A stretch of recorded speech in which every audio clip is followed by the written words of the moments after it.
Hello दोस्तों, स्वागत है आपका हमारे चैनल डिफेंस अफेयर्स पर। दोस्तों, आज हम यूँ आत्मनिर्भर भारत की बात करते हैं, पर फिर भी कई इंडियन इक्विपमेंट्स को तैयार करने के लिए हमें उसके कुछ कंटेंट को बाहर के देशों से इंपोर्ट करना पड़ता है। और इसी प्रॉब्लम का सोल्यूशन निकालते हुए ग्रीन रिच शिपबिल्डर्स लिमिटेड ने जर्मनी की रोल्स रॉयस के साथ एक मेमोरेंडम ऑफ अंडरस्टैंडिंग साइन किया है, ताकि हाई क्वालिटी के मरीन डीजल इंजन्स को अब इंडिया में ही मैन्युफैक्चर किया जाए। इस मेमोरेंडम ऑफ अंडरस्टैंडिंग को ग्रीन रिच शिपबिल्डर्स लिमिटेड के चीफ और एमटीयू के कमोडोर पीआर हरी और एमटीयू इंडिया के हेड जीएस सिल्वेन ने navy chief of material vice admiral Sandeep Naithani की प्रेजेंस में साइन किया था। दोस्तों, ये एमओयू इंडिया के लिए कितना इम्पोर्टेंट है ये केवल हम इंडियंस ही जानते हैं, क्योंकि यूँ तो हम आत्मनिर्भर भारत पर फोकस करके डिफेंस इक्विपमेंट्स को इंडिया में ही मैन्युफैक्चर करने की बात करते हैं, पर इनसफिशिएंट इंडिजिनाइजेशन की वजह से डिफेंस शिपयार्ड्स ने कई बार बड़े बड़े क्रिटिसिज्म को फेस किया है।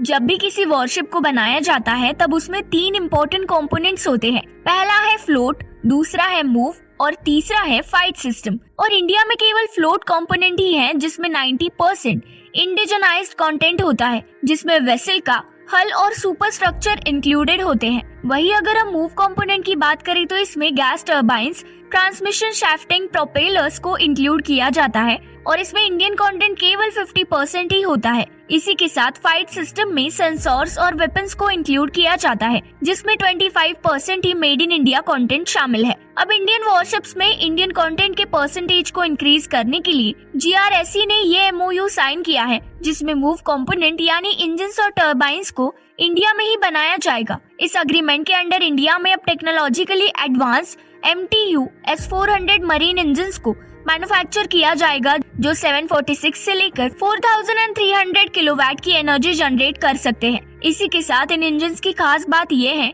कि ज्यादा कॉम्पैक्ट, रिलायबल और मेंटेन करने में सबसे इजी होते हैं। ये S400 इंजन्स जीआरएसई द्वारा बनाए गए सभी fast patrol vessels, interceptor boats, fast attack crafts को पावर करेंगे। इसी के साथ ये इंजन सभी इंडियन शिप बिल्डिंग्स कंपनीज को भी सप्लाई किए जाएंगे। इसी को लेकर ग्रीन रिच शिपबिल्डर्स लिमिटेड ने ये कहा है कि इंडिया में इन इंजन्स की मैन्युफैक्चरिंग को बढ़ावा देकर कई local industry, mainly micro, small और मीडियम एंटरप्राइजेस को बहुत बड़ी अपॉर्चुनिटी मिलेगी। इस बारे में आपकी राय जरूर बताइए और ऐसी ही नई वीडियोस के लिए चैनल को लाइक, शेयर और सब्सक्राइब करना मत भूलिए।